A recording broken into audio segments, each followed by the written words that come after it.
This program is sponsored by Shama Banaspati and Cooking Oil, Wiz Wash, Gulistan Property Marketing, SM Foods, Volca Foods International, Mall of Kent and Dhareja Group of Academies. अस्सलामुअलैकुम नाजरीन, मक्स news के programme खेल और खिलाड़ी की नई episode के साथ आपका मेज़बान सुबान कुरैशी हाजिर खिदमत है। नाजरीन, जैसा कि आपको मालूम है कि PSL 6 के बकिया मैचेस का सिलसिला एक मरतबा फिर यूनाइटेड अरब एमिरेट्स में शुरू होने को है। इससे पहले रवाम बर्स जब कोविड की वजह से कराची के नेशनल स्टेडियम में इस सिलसिले को रोका गया तो उस वक्त इस हवाले से काफ़ी गुफ्तगू की गई, काफ़ी इस पर बातचीत की गई कि आया अब ये सिलसिला दोबारा शुरू होगा, क्या PSL 6 का जो एडिशन है इसको मुकम्मल किया जाएगा या नहीं किया जाएगा। इसके फिर जो स्केड्यूल था, जो इसके मैचेस को तरतीब दिया गया, उसमें अप्रैल की डेट्स गई, फिर मई की दी गई। ताहम अब 1 जून से जिस तरीके से आप सबको मालूम है कि ये सिलसिला दोबारा शुरू हो रहा है, तो आज के प्रोग्राम में हम इसी हवाले से गुफ्तगू करेंगे। आपके सामने जो गुज़िश्ता मैचेस हो चुके थे उसके हवाले से थोड़ी सी गुफ्तगू करेंगे। जो खिलाड़ियों की जो रिटेशन हुई है, जो खिलाड़ी कुछ जिनको टीमों से निकाला गया है या किसी कुछ वजूहात की वजह से वो नहीं आ पाएंगे, तो उनकी जगह जिन प्लेयर्स को लिया गया है उसके हवाले से गुफ्तगू करेंगे। और जो अपकमिंग वीक में हमारे मैचेस होंगे उसके हवाले से भी गुफ्तगू की जाएगी। तो स्टूडियो में हमारे साथ हमारे एनालिस्ट अली रज़ा एक मरतबा फिर मौजूद हैं। अली, आपको प्रोग्राम में हम वेलकम करते हैं। और सबसे पहले तो जो ये डिसीजन है कि PSL का जो ये बकिया एडिशन है इसको यूनाइटेड अरब एमिरेट्स में यानी कि अबू धाबी में करवाया जा रहा है, थोड़ा सा हमारे नाज़रीन को इस हवाले से आप बताएं कि क्या समझते हैं कि ये कैसा डिसीजन है। अस्सलाम वालेकुम सुभान भाई, एक बार बुलाने का फिर शुक्रिया। सुभान भाई, आपने सवाल किया भाई अबू धाबी में करवाने का क्या इसका इम्पैक्ट होगा या मतलब अच्छा फ़ैसला है या नहीं। मुझे लगता है अच्छा फ़ैसला है। PSL रुक गया था, तो जिस वजह से रुका वो सब जानते हैं, तो अब दोबारा PSL बहाल हो रहा है, तो एक अच्छा फ़ैसला है। अच्छे मैचेस देखने को मिलेंगे, तो आगे PSL कंटिन्यू हो रहा है, तो ये टूर्नामेंट कंप्लीट होगा, तो ये अच्छा फ़ैसला है। अच्छा, फ़ैसला ठीक है कि जो सर्कमस्टेंसेस इस वक्त चल रहे थे ऑल ओवर दी वर्ल्ड, बिलखुसूस अगर हम अपने कंट्री की बात करें तो यहाँ पर तो वाक़ईतन इसको अभी करवाना पॉसिबल नहीं था। लेकिन आप क्या समझते हैं कि इसको जो हमने इस तरीके से मतलब इतनी इमरजेंसी के अंदर इसको हम डिले करके, जिस तरह हमने पिछले एडिशन को डिले करके पाकिस्तान में ही करवाया था, क्या समझते हैं ये ज़्यादा बेहतर नहीं था कि हम थोड़ा डिले कर लेते और मुनासिब विंडो तलाश करके इसको पाकिस्तान में ही करवा दे? जी जुबान भाई, डिले भी हो सकता था, लेकिन मैं समझता हूँ कि शायद गवर्नमेंट के पास फिगर्स हैं। और जैसे आप देखेंगे कि आगे मतलब मौसम सर्द में पेंडेमिक ज़्यादा फैलता है, तो शायद उन्होंने रिस्क नहीं लिया, क्योंकि अबू धाबी में इतना ख़ास पेंडेमिक फैला हुआ नहीं है। तो उन्होंने यही सोचा कि जब पहले 3-4 एडिशंस वहाँ पे हो चुके हैं, सब कुछ टेस्ट एंड क्लियर है, तो वाई नॉट वहाँ पे दोबारा क्यों ना करवा लिया जाए। लेकिन इसका आपको ज़ाहिर बात है नुकसान, मार्केटिंग का नुकसान भी होगा, फाइनेंशियली भी नुकसान होगा, और वहाँ पे मैचेस भी इतने क्रंच वाले मैचेस नहीं होते। मैं इसी हवाले से बल्कि अभी आपसे यही पूछ रहा था कि ये तो चलें ठीक है कि अब एक मजबूरी थी, हमने वहाँ पर करवा लिया, लेकिन इससे पहले हमने माजी में देखा कि जब हमने पहले 3 एडिशन कम्प्लीटली और फिर चौथे को हमने स्टार्ट में वहाँ पर उसी UAE में करवाया, तो उस वक्त जो हमारी फ्रेंचाइज़ के जो ऑनर थे इनको काफ़ी तहफ़्फ़ुज़ात थे कि जो PCB का रेवेन्यू मॉडल है वो उस पर एक तो उनको वैसे ही तहफ़्फ़ुज़ात थे, और फिर UAE में करवाने की वजह से बहुत ज़्यादा वहाँ पर चूँकि टैक्सेस पे करने पड़ते हैं, वहाँ सिक्योरिटी के अखराजात और फिर बेशुमार वहाँ पर ऐसे मसाइल हैं जो कि उस करेंसी की वजह से बहुत ज़्यादा हम पर एक्स्ट्रा बर्डन आता है। और अभी तक यानी कि 6 एडिशन गुजरने के बावजूद कोई एक फ्रेंचाइज ऐसी नहीं है जो कि प्रॉफिट में आ सकी हो। आप क्या समझते हैं कि ये जो एक सिलसिला है कि हम एक मरतबा फिर इसको दोबारा UAE में लेकर गए हैं इतनी जल्दबाजी में, तो इससे फ्रेंचाइज़ को जाहिर सी बात है कि अब नुकसान तो होगा, क्योंकि जब उनका रेवेन्यू वहाँ पर कम होगा तो उनका लॉस और बढ़ेगा। तो इससे आप समझते नहीं हैं कि वो मज़ीद बददिल होंगे, और ये भी मुमकिन है कि कोई मालिक जो है वो अपनी फ्रेंचाइज़ को छोड़ दे, तो नुकसान तो ये है। ये जुबान भाई, 2 चीज़ें हैं। PSL स्टार्ट करवाना एक अलग चीज़ है, और PSL को वहाँ शिफ्ट करना एक अलग चीज़ है। तो अगर फाइनेंशियली देखा जाए तो तब नहीं करना चाहिए था, और अगर PSL स्टार्ट करने को देखा जाए तो तब उन्होंने शिफ्ट करके ठीक किया है। तो एक स्टेप ठीक है, एक स्टेप ठीक नहीं है। अब जाहिर बात है, कोई अगर बिज़नेस करता है तो वो अपने प्रॉफिट को देखेगा। तो अब वहाँ पे टैक्सेस, और आपको पता है वहाँ वीकेंड्स के अलावा वहाँ पे क्राउड इतना ख़ास नहीं आता। और वहाँ पर देखें ना, जो पाकिस्तानी कम्युनिटी है या सब कॉन्टिनेंट की कम्युनिटी है, वो तो सारे मुलाजमत पेशा हैं। आप बिल्कुल ठीक कह रहे हैं कि उनको तो वीक में 1 या 2 दिन की जिस तरह छुट्टी एक रिवाज है, तो उसके अलावा जो पूरा वीक है उसमें तो फिर आप क्राउड बिल्कुल नहीं ला सकेंगे, तो नुकसान तो बहुत है ये। हाँ जी, नुकसान है। और ऊपर से ना आपको पता है वहाँ की पिचेस पे वहाँ पे सैंड बहुत ज़्यादा है, तो इतने हाई स्कोरिंग मैचेस भी वहाँ पे नहीं होते। तो जो एज़ कम्पेयर टू आप पाकिस्तान देखें तो क्राउड भी हल्ला गुल्ला भी होता है। तो हाँ जी, हाँ जी, पिचेस भी बनाई, बैटिंग साजगार पिचेस बनाई जाती हैं क्राउड को खुश करने के लिए। तो देखा तो फाइनेंशियल नुकसान होगा। चलें, बहरहाल अब ये तो डिसीजन था एक ले लिया, ठीक है कि एक लिहाज से अच्छा फ़ैसला हो गया कि चलें, ना होने से बेहतर है। और जो लॉसेस हैं अब वो फ्रेंचाइज़ को इस पर बददिल होकर या इस पे इशू क्रिएट करने के बजाय उनको अब कंपनसेट की तरफ जाना चाहिए। तो थोड़ा सा हम जो जो हमारा इस एडिशन का जो फर्स्ट फेज़ था, जो कि नेशनल स्टेडियम कराची में हुआ, उसके हवाले से थोड़ा सा जो अपने जो हमारे नाजरीन हैं उनको रीटच करते हैं। जो जितने मैचेस हुए उस पर जो परफॉर्मेंस थी, कौन कितने मैचेस जीता, थोड़ा सा उसके हवाले से डिस्कस कर लेते हैं। मेरे सामने ये जो स्कोर पॉइंट्स टेबल हैं ये मौजूद हैं, आपके पास भी यकीनन ये लिस्ट होगी। तो अगर मैं देखता हूँ तो यहाँ पर कुछ टीमें वो जो पिछले एडिशन के अंदर बहुत नीचे रह रही थी, इस मरतबा हैरानकुन तौर पर उन्होंने अपनी जो उनकी स्ट्रेंथ है इंक्रीज़ हुई, वो टॉप पे आई। मिसाल के तौर पर अगर कराची किंग्स की बात करते हैं तो 5 मैचेस खेल कर 3 मैचेस उन्होंने जीते हैं, 2 हारे हैं और 6 पॉइंट के साथ वो सरफहरिस्त हैं। पेशावर ज़ल्मी की बात करें, नो डाउट कि हर एडिशन के अंदर ही तकरीबन जो टॉप की टीम्स है उन्हीं में वो रहती है। इनका भी सेम वही है कि 5 मैच 3 जीते 2 हारे 6 पॉइंट। इस्लामाबाद यूनाइटेड ने 4 खेले, 3 जीते 1 हारे। बल्कि हमने जब PSL पर पहले बात की थी तो हम बार बार इस्लामाबाद यूनाइटेड का जो हसन अली फैक्टर है उसको बार बार हम डिस्कस कर रहे थे, और हमें इस इस्लामाबाद यूनाइटेड की परफॉर्मेंस में वो फैक्टर भी नज़र आया। अगर लाहौर कलंदर की बात करते हैं तो बहुत ज़्यादा इसको आप हैरानकुन भी कह सकते हैं और एक खुशगवार फैक्टर भी राणा साहब के साथ कह सकते हैं कि 4 मैच खेले, इन्होंने भी 3 जीते हैं 1 हारे हैं, 6 पॉइंट्स के साथ। स्ट्राइक रेट की वजह से ये चौथे नंबर पर मौजूद हैं। और जो हमारे शहर की टीम है, यानी कि अगर जनूबी पंजाब मुल्तान सुल्तान की बात करें तो इस मरतबा उनका सीज़न कुछ ख़ास अच्छा नहीं गया। 5 मैचेस में से वो 1 जीते हैं और 4 मैचेस वो हारे हैं, 2 पॉइंट के साथ पॉइंट टेबल पर सबसे नीचे हैं। तो अगर इस पॉइंट टेबल के हिसाब से देखा जाए तो ऑलमोस्ट मैक्सिमम टीम ने अपने हाफ मैचेस खेल लिए। और जब ये सिलसिला रोका गया था तो हमें मालूम है कि जो पहला फेज़ था वो ऑलमोस्ट अपनी फिनिशिंग पे था, 1 या 2 मैचेस उसके रहते थे। तो इस सिनेरियो को देखते हुए आप क्या समझते हैं कि यहाँ से अब जब दोबारा PSL का स्टार्ट होगा, टेस्ट क्रिकेट के अंदर एक बात बहुत मशहूर है कि एक बैट्समैन पहले दिन या दूसरे दिन सेंचुरी या डबल सेंचुरी बनाकर जब वो डे के ख़त्म होने पर वापस जाता है, उसके बाद जब अगले दिन वो इनिंग स्टार्ट करता है, तो ये दुनिया भर में दस्तूर है। हर बैट्समैन इसी अप्रोच को अप्लाई करता है कि वो जब अगले दिन फ्रेश आता है तो वो एक नए अंदाज में खेलता है। वो ऐसे ही मैदान में उतरता है जैसे उसकी पहली डिलीवरी है, ठीक। वो अपनी उस कंडीशन में दोबारा अपने आप को रीएडजस्ट करने में टाइम लेता है वो सारी। तो अब आप क्या समझते हैं कि जो ये स्टैट्स हैं, जो ये खिलाड़ियों के जो पॉइंट टेबल है, यही आगे मेंटेन होंगे या अब आप समझते हैं कि इसके अंदर अब कंडीशन चेंज होने से कोई तब्दीली होगी? कंडीशन सुभान भाई अब हो गई है चेंज। अब मुझे लगता है पॉइंट टेबल भी चेंज हो सकता है और होगा। पाकिस्तान की और वहाँ की कंडीशन में बहुत फ़र्क है, यहाँ मट्टी ज़्यादा है, वहाँ रेत ज़्यादा है। तो मुझे लगता है कि अब और दोबारा से आके सबको मिलना, हैंग आउट करना, तो वो मुझे लगता है टीमों के अंदर तब्दीलियां भी हुई हैं, जी कुछ खिलाड़ी गए हैं, तो ज़ाहिर कॉम्बिनेशन एक जी, ड्रेसिंग रूम में एटमॉस्फेयर चेंज होगा, नए प्लेयर्स के साथ बात होगी, कम्बिनेशन सेट करने में टाइम लगेगा। और कम्बिनेशन सेट करने में अब ना मतलब इनिशियल मैचेस नहीं है, अब इन्होंने विनिंग की तरफ लेके जाना है, इन्होंने टॉप करना है, जिसने सेकंड थर्ड करना है। तो काफ़ी फ़र्क पड़ेगा और पैनिक में हो सकता है कुछ टीमें डिस्ट्रॉय हो जाएं और कुछ। अच्छा, आप क्या समझते हैं, जिस तरह हमने पहले भी इस हवाले से बात की थी कि जो सेकंड फेज़ होगा, जो कि अनफॉर्चुनेटली लाहौर में नहीं हो सका, उसको ख़त्म करना पड़ा, तब भी हमने बात की थी कि जैसे ही PSL आगे बढ़ेगा तो पाकिस्तानी कंडीशन को देखते हुए जिस टीम के पास अच्छे स्पिनर्स मौजूद हैं वो टीम, उसके चांसेस बढ़ जाएंगे फाइनल की तरफ जाने के।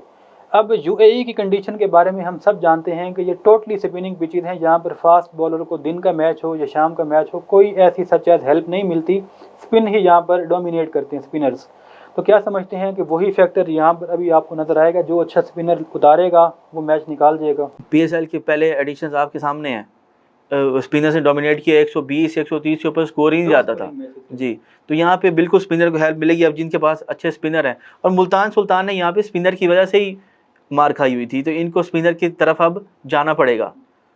अच्छा, तो अभी जो हमारे पास खिलाड़ियों का जो खिलाड़ी, जिस तरह हम बार बार बात कर रहे हैं कि कुछ खिलाड़ियों को रिलीज़ किया गया, कुछ खिलाड़ी अपनी निजी मसरूफियात की वजह से नहीं आ सके, तो जो अब दोबारा से टीमें जो है उनकी तरतीब दी गई है, तो उनके स्क्वाड पर एक मरतबा नज़र दौड़ा लेते हैं, ताकि एक मरतबा हमारे जो व्यूवर्स हैं, जो हमारे नाजरीन हैं, जो क्रिकेट लवर्स हैं, उनको भी रीटच हो जाएं वो, और फिर हम स्ट्रेंथ एंड वीकनेस के हवाले से भी ईजीली इसके ऊपर बात कर सकेंगे। तो कराची किंग्स से अगर स्टार्ट करते हैं तो उनकी लाइनअप के अंदर बाबर आजम, मोहम्मद आमिर, मार्टिन गुप्टिल को इन्होंने रिप्लेस किया है कॉलिन मनरो की जगह, बहुत अच्छी एडिशन है, इस पर बात करेंगे आपसे आगे। इमाद वसीम को कैप्टन, उसके बाद नजीबुल्लाह ज़ादरान हैं, थिसारा प्रेरा हैं ऑलराउंडर श्रीलंका से, इनको भी रिप्लेस किया है। शर्जील खान हैं, उसके बाद आमिर यामीन हैं, चैडविक वाल्टन हैं, वकास मकसूद हैं, मोहम्मद हारिस हैं, दानिश अजीज़, मोहम्मद इलियास, दिशान मलिक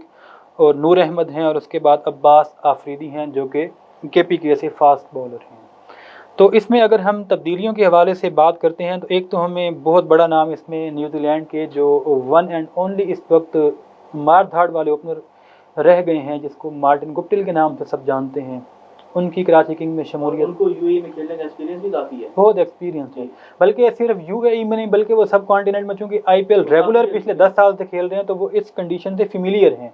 तो क्या समझते हैं कि उनके आने से पहले ही जहाँ पे बाबर आजम और मोहम्मद रिजवान और शर्जील खान जिस फॉर्म के साथ और जो उनका एक स्ट्रेंथ है, मार्टिन गुप्टिल की एडिशन कितना फ़ायदा देगी? वेरी गुड एडिशन, इनको ओपन पे ज़रूर खिलाया भी जाएगा, जारी बात है, इतना बड़ा प्लेयर। देखिए, अब ओपन की जिस तरह आपने बात की, हम देखते हैं कि बाबर आजम तो ओपनिंग छोड़ते नहीं हैं, वो वन डाउन के बजाय ओपनिंग को प्रेफर करते हैं T20 में, और उनके साथ अगर हम ऑप्शन देखते हैं तो शर्जील खान और रिजवान दोनों, रिजवान नेशनल T20 आज जो आपका नेशनल साइड है वहाँ पर ओपनिंग कर रहे हैं। तो अब ये टफ डिसीजन नहीं होगा कि आप मार्टिन गुप्टिल को एज ए ओपनर खिलाएं, तो शर्जील खान को वन डाउन करें, शर्जील खान को बाहर बिठाएं?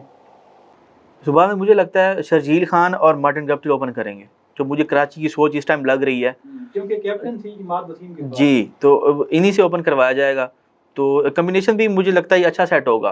थिसारा प्रेरा की जिस तरह अभी हम देख रहे हैं कि इनके स्क्वाड में शमूलियत हुई है, तो क्या लगता है थिसारा प्रेरा का जो एज ए ऑलराउंडर एक्सपीरियंस, हमने उनको पहले भी PSL में कई मैचेस क्रूशियल मौके पर जितवाते हुए देखा है, तो क्या समझते हैं? या आप जानते हैं कि अपनी ये श्रीलंका की डोमेस्टिक में इन्होंने 600 प्लस इन्होंने छक्के मार चुके हैं ये अब तक, तो अक्सर कमेंट्री में भी इनके बारे में बात की जाती है। तो आपको 2014 में फाइनल भी याद होगा जो इन्होंने जितवाया था T20 का, बहुत अच्छे प्लेयर हैं ये, तो किसी भी मोमेंट पे मैच चेंज कर सकते हैं, बॉलिंग से बैटिंग से, तो बहुत अच्छी पिक है ये। अच्छा, अगर हम कोयटा ग्लैडिएटर पर नज़र दौड़ाते हैं तो वहाँ पर कुछ बहुत ज़्यादा तब्दीलियाँ उन्होंने नहीं की, वही सरफराज अहमद हैं, फाफ डु प्लेसिस जो है, उसके बाद एक बहुत ही क्रूशल जिसको मैं रिप्लेसमेंट कह सकता हूँ वो एंड्रे रसल की है, जिनको लिया गया है, मोहम्मद नवाज़ हैं, उसके बाद अफ़गानिस्तान से ज़ाहिर खान हैं, मोहम्मद हसनैन फास्ट बॉलर हैं, नसीम शाह फास्ट बॉलर, आज़म खान जो मोइन खान के साहिबजादे हैं पावर हिटर हैं, उसके बाद फास्ट बॉलर उस्मान शनवारी हैं, ऑलराउंडर अनवर अली हैं, लेग स्पिनर जाहिद महमूद हैं, उसके बाद बैट्समैन हैं इंग्लैंड से कैमरॉन डेलपोर्ट हैं, उसके बाद आपके पास अब्दुल नासिर हैं, हसन खान जो कि ऑफ स्पिनर हैं, उसके बाद अगर हम देखते हैं तो उस्मान खान हैं, उसके बाद खुरम शहजाद हैं और साइम अयूब हैं। साइम अयूब पे बल्कि हमने पहले जब PSL पे प्रोग्राम कर रहे थे तो हमने इसको टैलेंट कहा था, जिसके बारे में बहुत ज़्यादा बातचीत की कि क्रिस गेल ने इनको बहुत पसंद किया। तो इनकी टीम में कुछ सच एज एक आंद्रे रसल को छोड़ के कोई तब्दीली नहीं है, वही पुराना स्क्वाड है, तो इनको कोई ऐसा कम्बिनेशन का मसला नहीं हो, ज़रूरत नहीं है इनको इतना, तो मैं सेम कॉम्बिनेशन के साथ ही जाएगा। ये उस सिर्फ एक आंद्रे रसल दायरा के वो टीम में आए हैं तो उनको यकीनन खिलाया जाएगा। अच्छा, अगर इस्लामाबाद यूनाइटेड की हम बात करते हैं तो उनके वही बार बार हम एक बात कर रहे हैं कि इनका जो यंग कम्बिनेशन है, शादाब खान कैप्टन है, उसके बाद कॉलिन मनरो जिनको मैं उस वक्त जो हम बात कर रहे थे मार्टिन गुप्टिल वाली, वो कॉलिन मनरो को इन्होंने चूँकि रिलीज़ किया था मनरो को, तो वो इस्लामाबाद ने पिक किया। अच्छा, उसके बाद हसन अली, फवाद अहमद ऑस्ट्रेलिया से, उसके बाद यहाँ पर आप देखते हैं तो फ़हीम अशरफ हैं, और एक और इन्होंने जो रिप्लेसमेंट की है वो बड़ी, मतलब कि इसको आप हैरान कुन पिक कह सकते हैं कि उस्मान ख्वाजा को इन्होंने लिया है, क्योंकि उस्मान ख्वाजा कभी भी T20 स्पेशलिस्ट के तौर पर फेमस नहीं रहे। हाँ, ऑस्ट्रेलिया की नेशनल टेस्ट के वो मरकज़ी बैट्समैन हैं, अहम सतून समझे जाते हैं।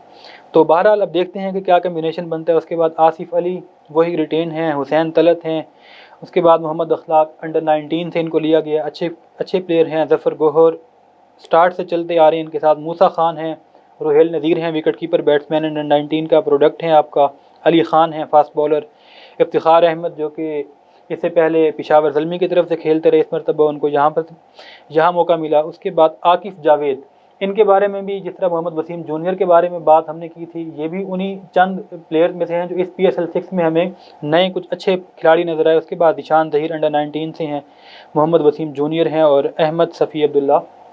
तो इनके यहाँ कुछ ऐसी ख़ास तब्दीलियाँ नहीं है। मासबा उस्मान ख्वाजा एक ऐसी रिप्लेसमेंट है। आपको क्या लगता है इनको पिक करने की क्या रीज़न होगी? देखें, दो वजूहात हो सकती हैं। एक तो ये है कि हमारे यहाँ एक कल्चर है कि हमें इंटरनेशनल प्लेयर लेना है, बस ये देखे बगैर कि आया वो उस फॉर्मेट के हिसाब से फिट इन होता है या नहीं होता। टेक्निक अच्छी है। देखें, मैंने पहले कहा कि वो उनके टेस्ट के बिल्कुल बेहतरीन बैट्समैन हैं, लेकिन इनको लेने में यही वजह मुझे नज़र आती है कि मे बी एक चूँकि नाम है, एक ऑस्ट्रेलियन प्लेयर है और इजीली अवेलेबल थे, चूँकि पाकिस्तानी नयाद थे तो उनको यहाँ पर आने में भी UAE में आने में कोई सच इशू नहीं होगा। यही एक वजह हो सकती है। अगर आप परफॉर्मेंस की वजह कहें तो आई डोंट थिंक सो। अच्छा, उसके बाद हमारे पास जो पेशावर ज़ल्मी है, अगर उसको देखते हैं तो हम पहले भी इस पर बात कर चुके हैं, फिर इस पर बात करेंगे कि हैरानकुन तौर पर जब हम कैप्टनसी पे नज़र दौड़ाते हैं तो हमें कैप्टन के तौर पर वहाब रियाज नज़र आते हैं। शोएब मलिक जैसा कैप्टन जिसने सियालकोट को कहाँ से कहाँ पहुँचा दिया था। जी, इस पर हमने पहले भी बात की थी, थोड़ी सी और भी इस पर करेंगे कि वहाब रियाज देखें, कैप्टन जब भी बनाया जाता है दो बुनियादों पर बनाया जाता है। या तो उसका एक्सपीरियंस देखा जाता है एज अ कैप्टन, या फिर आप अपना फ्यूचर देखते हैं कि ये इसमें स्किल्स इतने हैं कि ये फ्यूचर में आपको एज अ कैप्टन लीड कर सकता है। अब अगर आप वहाब रियाज की बात करते हैं तो शोएब मलिक के होते हुए इसको आप जस्टिफाई नहीं कर सकते कि वहाब रियाज एक्सपीरियंस की बुनियाद पर कैप्टन बनाए गए हैं और फ्यूचर के हिसाब से बात की जाए तो ये तो बिल्कुल इलॉजिकल बात है। बहरहाल जो हमारी लीग्स की फ्रेंचाइज हैं, इनका जो एक डिसीजन है, क्या कह सकते हैं, शोएब मलिक हैं, उसके बाद डेविड मिलर हैं, कामरान अकमल हैं, फैबिन एलन हैं और रदरफोर्ड हैं, उसके बाद हैदर अली हैं। फिडल एडवर्ड को इन्होंने रिप्लेस किया है, साकिब महमूद जो कि ब्रिटिश फास्ट बॉलर यहाँ खेल रहे थे, पहले एडिशन में आए थे, कुछ मैचेस भी खेले, उनको रिप्लेस किया है फिडल एडवर्ड ने। अम्माद भट्ट हैं, उमैद आसिफ हैं, रोवमन पॉवल हैं जो कि वेस्ट इंडीज़ की पावर हिटर बैट्समैन हैं। इमामुल हक को इन्होंने अपने साइड में अभी रखा हुआ है। आपकी इमामुल हक से जो एक प्यारा मोहब्बत का सिलसिला है वो भी जारी है और जी, आपके चेहरे पर मुस्कुराहट और मुझे फ़ौरन याद आ जाता है। और पेशावर ज़ल्मी की भी कुर्बतें और मोहब्बतें इनके साथ बरकरार हैं। Let's see, Mohammad Imran senior fast bowler, बड़े अच्छे बॉलर हैं। अच्छा, मोहम्मद इरफान हैं इनके पास, बिस्मिल्लाह खान हैं इससे पहले जो कि बलूचिस्तान से खेले एज अ ओपनर, इस मरतबा उनको पेशावर ज़ल्मी ने पिक किया है। मोहम्मद, आपकी बात टोक रहा हूँ, बिस्मिल्लाह खान वही है जिन्होंने कहा था भाई पठान का हाथ बड़ा बड़ा होता है, ये वही प्लेयर है ना? जी जी जी, ठीक, ये वही बड़े बड़े हाथ वाले हैं। तो उसके बाद कुछ अंडर 19 के प्लेयर हैं, अबरार अहमद हैं, मोहम्मद इमरान हैं, मोहम्मद आमिर खान हैं वगैरह।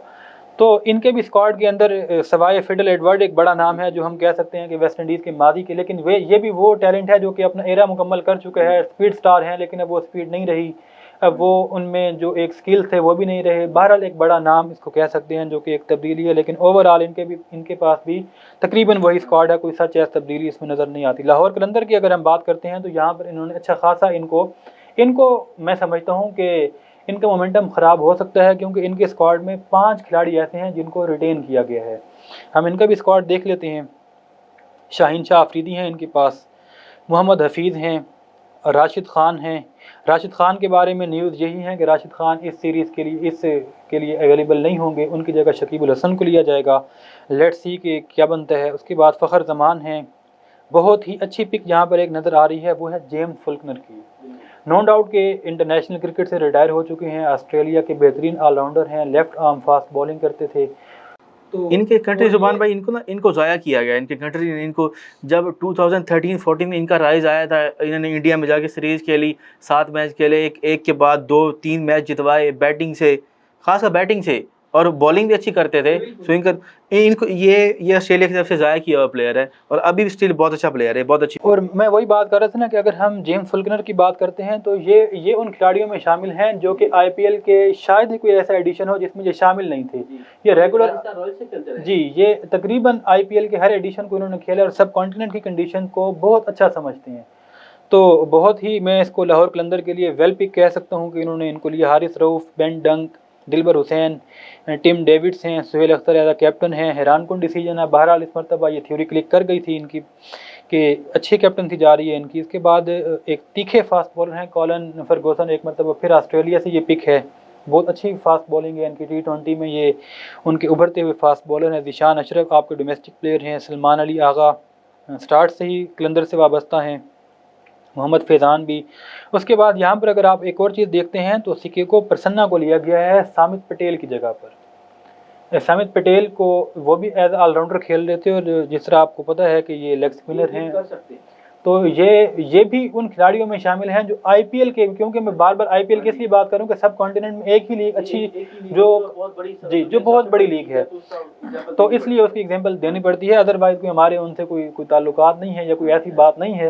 मोहब्बत भी बहुत है जी, मोहब्बत तो खैर आपकी बहुत है, इसमें तो कोई शक नहीं है। तो सिक्को प्रसन्ना को बहरहाल लिया गया है। अहमद दानियाल हैं, अंडर-19 के अच्छे फास्ट बॉलर हैं। सुल्तान अहमद हैं, माद खान हैं और ज़ैद आलम अंडर-19 थे कुछ प्लेयर थे। तो इसमें हम देखते हैं कि 3-4 प्लेयर इनके जो हैं, जैसे डेविड वेजे गए हैं, सामित पटेल गए हैं, ये वो खिलाड़ी थे जो कि इनको इस एडिशन के अंदर भी बहुत अच्छा इनके लिए फ़ायदेमंद था। अच्छा, मुझे लगता है समित पटेल के जाने से इनको इतना फ़र्क नहीं पड़ेगा जो इन्होंने ये प्रसन्ना जी, क्योंकि बहुत नहीं, जो इन्होंने बाकी भी पिक्स ली हैं बहुत अच्छी पिक्स हैं। तो ओवरऑल इनकी टीम के अंदर आप कह सकते हैं कि शायद थोड़ा सा इनको एक मरतबा फिर रीयूनियन होने में थोड़ा सा टाइम लगे, रीयूनाइट होने में। ओवरऑल इनकी पिक्स भी अच्छी हो सकता है लाहौर सीजन भी जीत है, मुझे लग रहा है। जिस तरह लाहौर ने स्टार्ट लिया है और जिस तरह बल्कि लास्ट एडिशन के फाइनल तक वो गए थे, वो मोमेंटम लगता है कि शायद इस मरतबा जी। तो ड्रेसिंग रूम का माहौल भी अच्छा है, मैनेजमेंट भी खुश है, रिलैक्स होकर खेलेंगे, पैनिक तो है नहीं इस टाइम। फॉकनर जैसा प्लेयर भी आ चुका है। इसकी मौजूदगी हम बार बार बात कर रहे हैं कि हफीज प्रोफेसर हैं हर लिहाज से, वो और इस टीम की बैकबोन है। वो बज़ाहिर आपको वैसा परफॉर्म करते हुए ना नजर आ रहे हों, लेकिन प्लेयर्स को समझाना, जाके ड्रेसिंग रूम में उनको गाइड करना बहुत बड़ी चीज़ होती है। अच्छा नाज़रीन, जहाँ पर वक्त हुआ जाता है एक मुख्तसर सी ब्रेक का, हमारे साथ रहिएगा।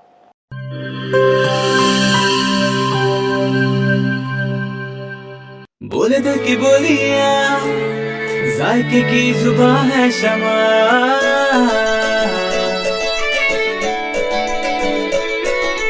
बोले बोले बोले बोले दिल बोले शमा, कोई डिश आई लव यू कहे,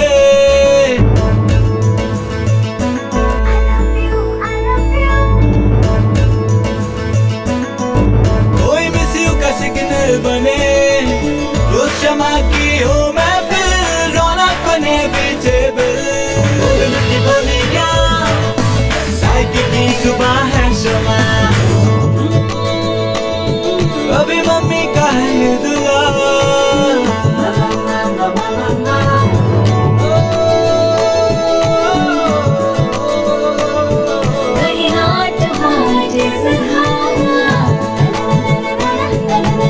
रोज शमा की हो मैं फिर रौनक बने बेटेबल, बोले दिल की बोलियां, जायके की जुबान है शमा,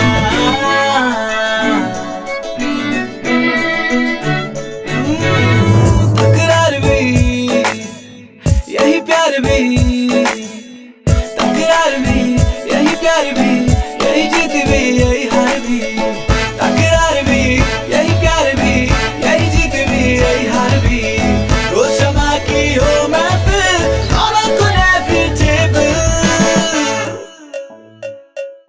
बोले दिल की बोलियां, जायके की जुबान है शमा,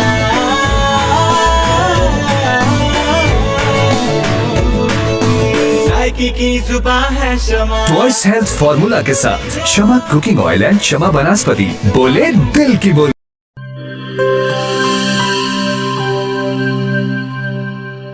हर एक शय को साफ रखना, अंदर बाहर हर एक कोना साफ रखना, हाथों को पॉसना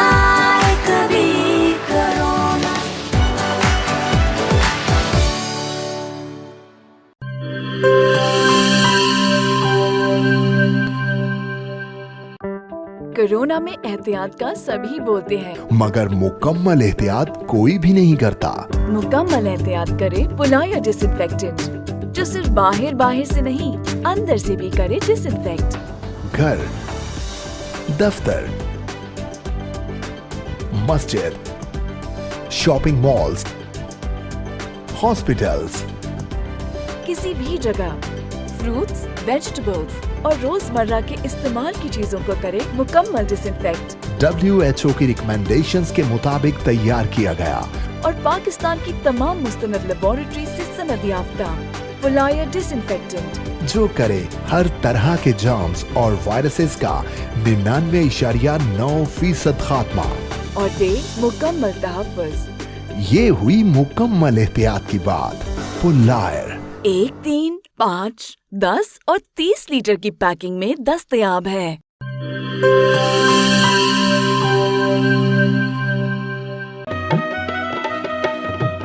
ठीक है, पैसे तेरी मर्जी दे, लेकिन मेरे को वॉशरूम, टॉयलेट ते फर्श शीशे वाली कार लिश्क दा चाहिए। बीबी फिक्र ही ना करो, मैं तो इवें विज करे सा, वॉशरूम इवें जगमग जगमग होसी। मासी विज मुंह नाल नहीं करना, इंदे नाल करने। विज आया दाग ते जरासीम दा सफाया, सेहत सफाई ते पाकीज़गी गिन के आया, क्यों जो सफाई निस्फ ईमान है। वल लिटे मेरा ते विज दा कमाल, जनूबी पंजाब दा पहला ब्रांड, इंटरनेशनल मियार, जिंदगी खुशगवार। होवे क्यों ना, सराइकी जो किया। Wiz Wash, house of cleaning products.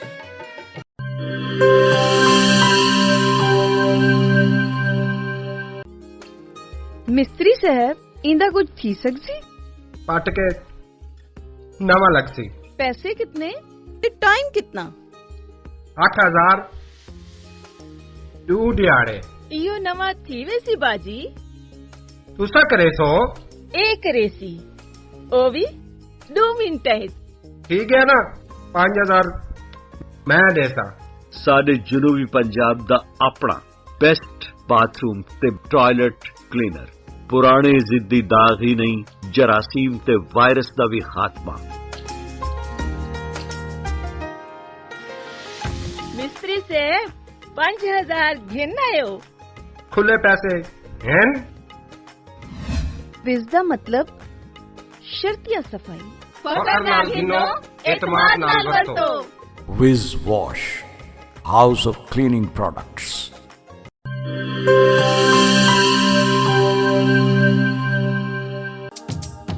किहड़े दाग ते किहड़े धब्बे, विज़ दे अग्गू भी कोई टिक दे।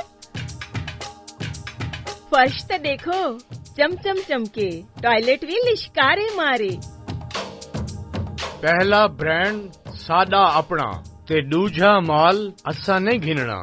विज दा ए पैगाम है बेली, तंदुरुस्ती इनाम है बेली। निस्फ ईमान सफाई वे, तंदुरुस्ती दी पौड़ी ही वे। तंदुरुस्ती हरगिज न वन जाए, विज आज ही घर घेन के वन जाए। विज कहनी तो सफाई कहनी। Wiz Wash, house of cleaning products.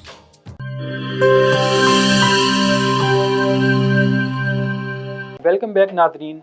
Break पर जाने से पहले हम जिस तरह आप स्क्वाड डिस्कस कर रहे थे आपके सामने, और जो खिलाड़ियों को रिटेन किया गया, कुछ खिलाड़ियों को टीम से निकाला गया, कुछ अपनी मसरूफियात की वजह से नहीं आ सकी, उसी हवाले से गुफ्तगू कर रहे थे। तो एक टीम मुल्तान सुल्तान रह गई थी, तो पहले थोड़ा सा उसके ऊपर हम डिस्कस कर लेते हैं, उनका स्क्वाड देख लेते हैं। तो मुल्तान सुल्तान की अगर बात करें अली, तो शाहिद आफरीदी हमारे साथ मौजूद हैं, उसके बाद रेली रोसो हैं, और शर्मोन हेटमायर वेस्ट इंडीज़ के टेस्ट ओपनर हैं लेकिन अच्छे बैट्समैन हैं, उनको इन्होंने रखा है। बल्कि इनको जेम विंस की जगह, बल्कि जेम विंस जो इंग्लैंड के इनके पास पिछले 2 सीज़न से मौजूद थे, वो चूँकि नई इस मरतबा दस्तियाब, तो हेटमायर को लिया गया है। सुहेल तनवीर हैं, इमरान ताहिर, खुशदिल शाह हैं, शान मसूद हैं, उसके बाद गुरबाज हैं अफ़गानिस्तान से, उस्मान कादिर लेग स्पिनर हैं, सुहेल खान फास्ट बॉलर, मोहम्मद रिजवान हैं। उसके बाद अगर आप देखते हैं तो सुहेब मकसूद हैं, जॉनसन चार्ल्स हैं, इमरान खान सीनियर हैं। अच्छा, वहाँ पर हमने देखा था कि पेशावर ज़िले में भी इमरान खान सीनियर थे और यहाँ पर भी इमरान खान सीनियर हैं। मे बी ये इमरान खान जूनियर हों। अच्छा, मैं आप ये पूछना चाह रहा हूँ, मुझसे ना मिक्स हो जाता है। इमरान खान जो दुबई में टेस्ट खेले थे वो सीनियर इमरान खान है? वो सीनियर हैं। और आपको याद होगा 2016 के जो नेशनल T20 आपको हुआ था, उसमें एक KPK से फास्ट बॉलर आए थे जो कि स्लोवर वन बॉल करते थे, मतलब कि वो स्लो बॉल करते थे फास्ट अंदाज में। वो इमरान खान जूनियर हैं जी। अच्छा, उनके बाद भी एक इमरान खान आए हैं, अब वो भी ज़ाहिर है कि जूनियर हैं रिवर्स स्विंग बहुत अच्छी है जी। जो उन्होंने माइकल क्लार्क को रिवर्स स्विंग पे आउट किया था ऑस्ट्रेलिया, और वो भी दुबई में भी उन्होंने रिवर्स स्विंग किया उन्होंने। तो उसके बाद अगर आप देखते हैं तो ओबाय मैककॉय हैं, ये कॉलिस ब्रथवेट की जगह इनको लिया गया है। ये वेस्ट इंडीज़ के ही फास्ट बॉलर हैं, ऑलराउंडर हैं। हमाद आजम ऑलराउंडर हैं। उसके बाद आपके पास वसीम मोहम्मद हैं, शाहनवाज धानी जिनके बारे में हम पिछले प्रोग्राम में बात कर चुके हैं कि लाड़काना से हैं और बहुत अच्छे फास्ट बॉलर हैं। उसके बाद आपके पास मोहम्मद उमर हैं जो कि अंडर 19 की प्रोडक्ट है। अच्छा, यहाँ पर एक चीज़ है कि ओवरऑल अगर मुल्तान का स्क्वाड देखते हैं तो 2-3 तब्दीलियाँ ऐसी हैं, जिस तरह कॉलिस ब्रथवेट हैं या जिम विंस का जाना है, मे भी इनको इफेक्ट करे, लेकिन ओवरऑल इनका जो एक कम्बिनेशन था उसमें सच है तब्दीली नज़र नहीं आ रही। वही इनके खिलाड़ी जो हैं रिटेन हैं, और जो ये नीचे पॉइंट टेबल पे सबसे बॉटम पे नज़र आ रही है वही मुमकिन तौर पर शायद इनका चले सिनेरियो आगे। क्या जो सुबह में एक बार टीम नीचे लग जाए ना टूर्नामेंट स्टार्ट में ही, उसका उठना बहुत मुश्किल होता है। मुंबई इंडियंस जैसी कोई टीमें होती हैं जो पहले 5 मैचेस हार के भी उसके बाद इवेंट जीत जाती हैं, तो इनका उठना मुझे थोड़ा सा मुश्किल लग रहा है क्योंकि इनसे कम्बिनेशन भी सेट नहीं हो रहा। तो लेट्स सी। असल में कम्बिनेशन का इशू चल रहा है ना, कि हालांकि इनके पास बहुत अच्छे, बार बार स्पिनर्स की जो हम बात कर रहे हैं, उस्मान कादिर इस वक्त जो T20 सर्किट है बेहतरीन लेग स्पिनर हैं। फिर इनके पास इमरान ताहिर हैं, फिर हमने शाहिद आफरीदी को बड़े अच्छे स्पेल करते हुए देखा जो पहला फेज़ गुजरा कराची में। तो इनके पास स्पिन डिपार्टमेंट तो बहुत स्ट्रॉन्ग है।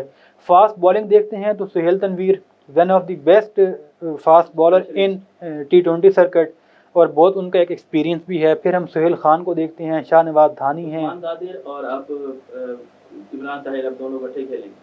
अब अगर इनको आगे जाना है तो खिलाना पड़ेगा। अब ये नहीं पता उस्मान ताहिर को सीखने को मिलेगा, इमरान ताहिर को सीखने को मिलेगा। लेट्स सी, क्योंकि दोनों ही, क्योंकि इमरान जो आपके पास इमरान ताहिर एक्सपीरियंस है, लेकिन जो उस्मान कादिर हैं वो बहुत लेट उनका एमर्ज हुआ है। वो भी पिछले 8-9 साल से बाकायदा ऑस्ट्रेलिया में भी खेलते रहे हैं, और जो अब्दुल कादिर से स्किल्स उन्होंने सीखे होंगे जी। तो नो डाउट कि इमरान ताहिर एक बड़ा नाम है, लेकिन उस्मान कादिर भी इस वक्त जिस फॉर्म में है और जो उनकी गुगली पे ग्रिप है बहुत अच्छा इजाफा। और मे भी 3 लेग स्पिनर खेल जाएं, शायद आफरीदी भी तो खेलेंगे ना। बिल्कुल बिल्कुल, और इनको फ़ायदा होगा यूएई में बहुत मैं भी फ़ायदा है, और मैं भी कभी कभी सेम टाइप के बॉलर आप खिला जाएं तो फिर कभी उसका नुकसान भी होता है। अब ये तो उनकी मैनेजमेंट देखेगी। अच्छा, अगर हम मैचेस के हवाले से देखते हैं तो जिस तरह जो स्केड्यूल हमारे पास मौजूद है, पहला मैच जो है वो लाहौर कलंदर और इस्लामाबाद यूनाइटेड के दरमियान है। तो क्या समझते हैं कि लाहौर कलंदर और इस्लामाबाद यूनाइटेड का जो मैच है कौन किसको टक्कर देने जा रहा है? अच्छा, आपको याद होगा, आपने वो पिशावर ज़ल्मी आपकी इस्लामाबाद आपकी मेरी बात हुई थी जी, वो तो मैंने पिशावर का नाम लिया था, तो जी, वो आप थोड़ा सा मुस्कुराए थे।